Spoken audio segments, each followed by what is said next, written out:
Thank you, Ewart. Yeah.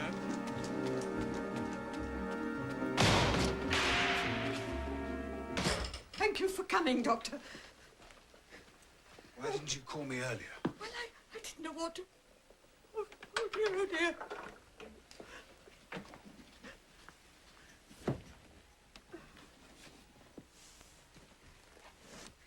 He won't admit it, of course, but he's not well. I'm very worried about him. You should have called me earlier. But he wouldn't have it. And you know how masterful he is. I didn't dare disobey him. My dream is horrible. I'm fighting with Moriarty at the Falls. And suddenly I'm overwhelmed with a sense of loss, fear. Yes, fear.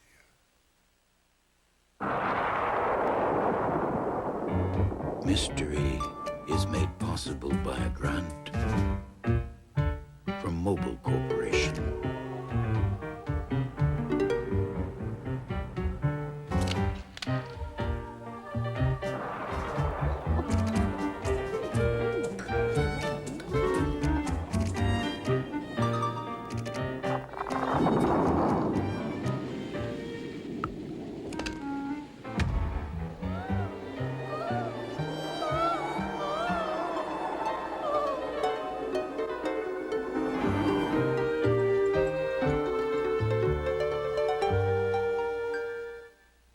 Sherlock Holmes is not the marrying kind.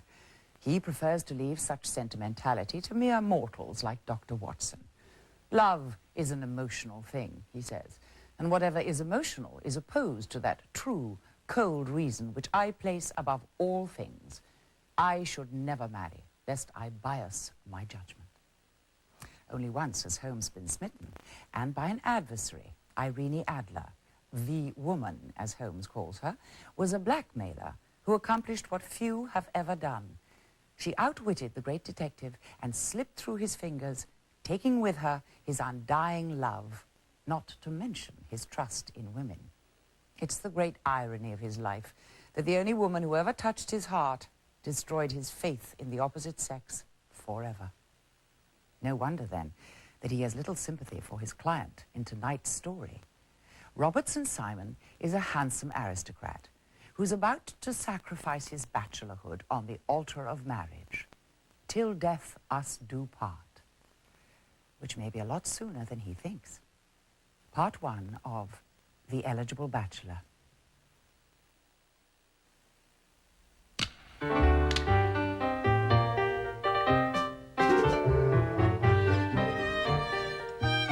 Mystery is made possible by a grant from Mobil Corporation, which invites you to join with them in supporting your local public television station.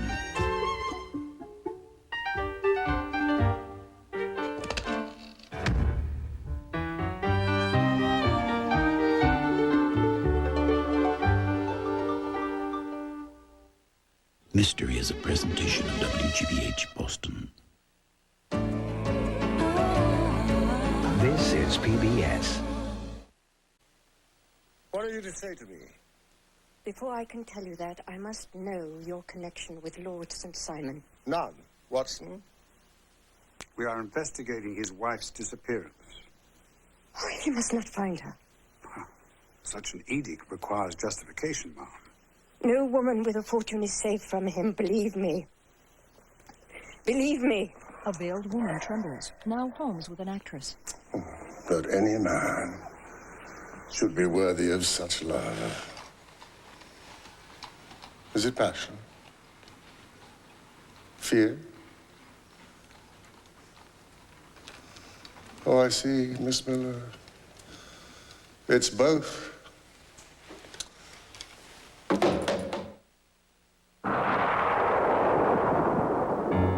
Mystery is made possible by a grant from Mobil Corporation.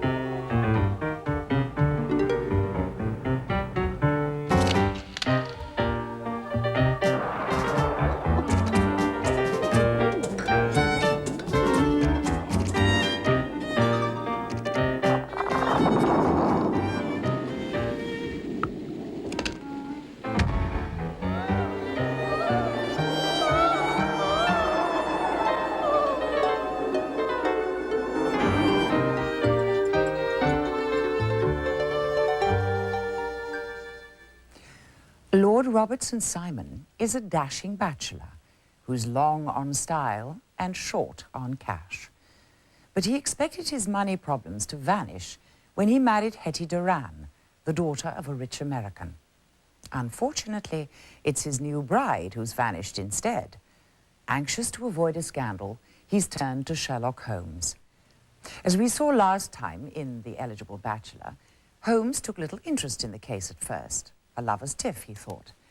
But where one woman has vanished, another has now appeared. A veiled lady who delivers a note urging Holmes to investigate the fate of his client's first 2 wives.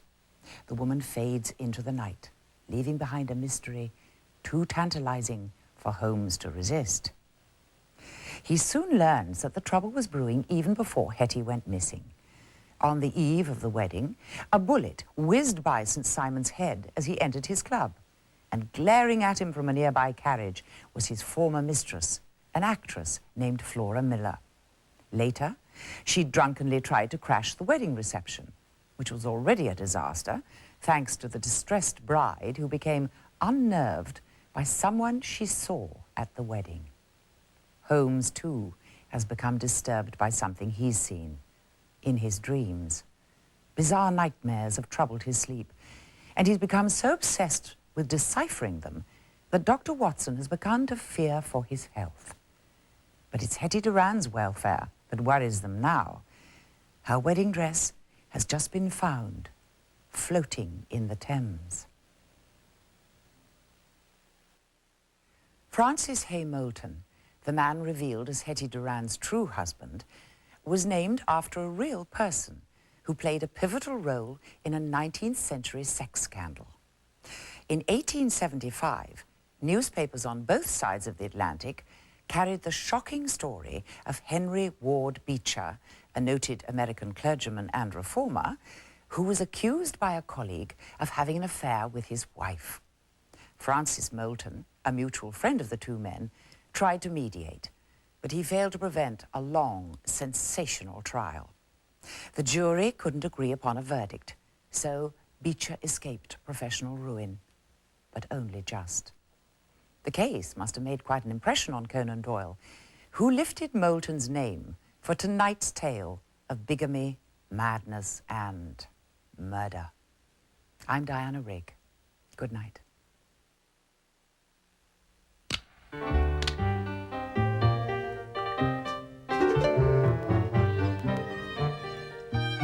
Mystery is made possible by a grant from Mobile Corporation, which invites you to join with them in supporting your local public television station.